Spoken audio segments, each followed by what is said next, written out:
like that. And I later on worked with her with Edith Evans in Gentle Jack. And she'd said to Binky, apparently, I found out afterwards, why on earth you cast Kenneth Williams? What do you want him for? And Binky said, I think he'll be very good as this Jack of the Green. And he said, why don't you like that? He said, well, she said, he's got such a peculiar voice.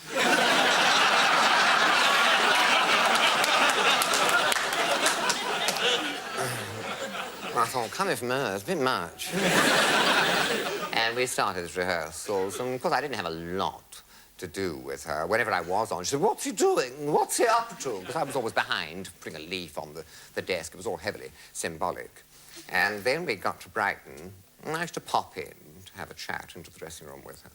And she said, why don't they come in? They hear them talking in your room.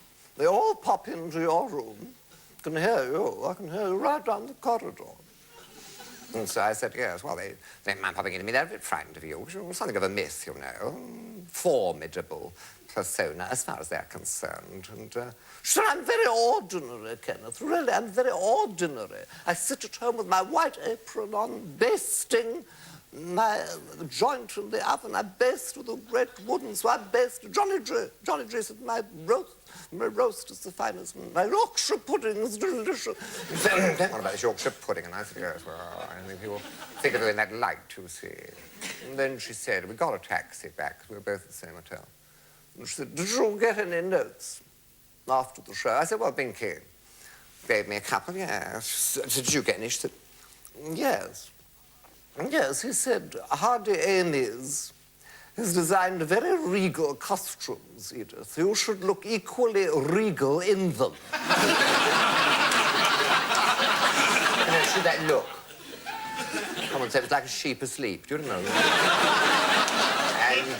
And she said, do you think that criticism is justified? I said, I think any criticism of your deportment is tantamount to impertinence. She said, oh, yes. You're a very pleasant young man. Touched my knee. There's no reason why the right girl shouldn't come along. Oh, that's right, yeah. Silly, I'm 46. I said, get set in your ways. Anyway, let's go into this cold collation. So we went into this hotel where this cold collation was left for us because all the diners had theirs, 7 or 9, but we were at about 11:30. They left one lamp on over one of the tables in the dining room. And there was this tin plate over this curled-up bit of lettuce and a bit of old ham. It wasn't encouraging. We sat in this empty corner, you see, with these tins over this old decaying salad.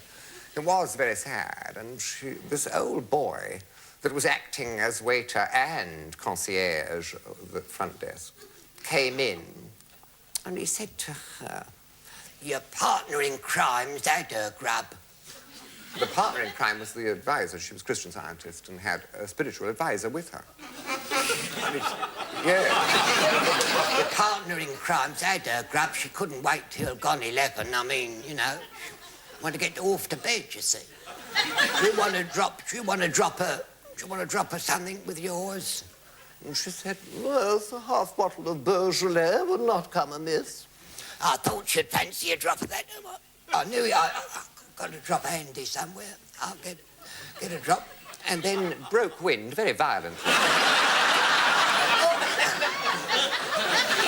And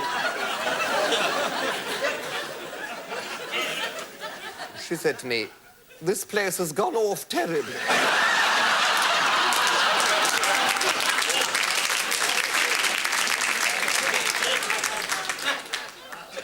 It might well serve, you know, as an epitaph for some of our erstwhile august establishments, mightn't it?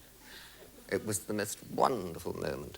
And then, yes, well, after that, well, in between all those things, you know, which are, I mean, mainly theatre, I had been doing films.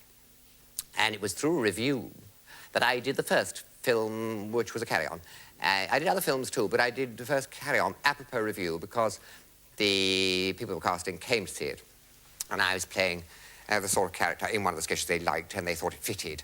the character they were casting for this carry-on sergeant, which was the first one. So I got into the carry-ons. There. Oh, hello, hello. It's Matthew. It's Matthew, isn't it?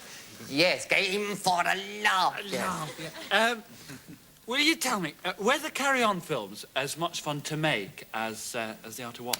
Because, yes, I'll tell you why. Because one knew everybody. I mean, people like Hattie, people like Joni Sims, people like Charlie, Kenny Connor. We all knew each other so well that even in a scene which perhaps you weren't giving you, perhaps you coming up the bum queue, they would help you out because they knew exactly how you were going to work the scene, and you knew their technique as well and could help them in reply. And good comedy, I think, is essentially like a tennis ball. It should go from one to the other, you know, without ever touching the floor. It should remain white throughout. And with those sort of people, you could do it.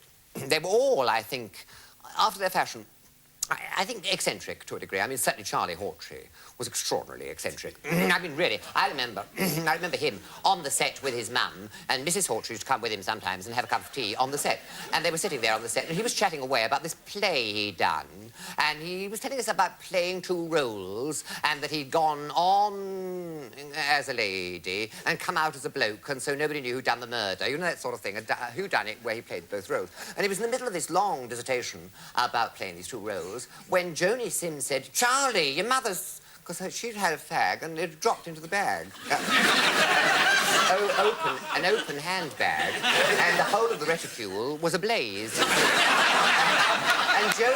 Joni said, Charlie, your mother's bag, Charlie. And Charlie had his cup of tea, and he said, oh, yes, and he flung the tea into it. And she snapped it shut, and the whole sodden mass was confined. And he continued with Eric Portman said to me after that show, well, I'd like to meet that girl, because he'd only seen me come on as a bloke. And I said, darling, you've met her. And so he was totally unconcerned with his fire in the bag.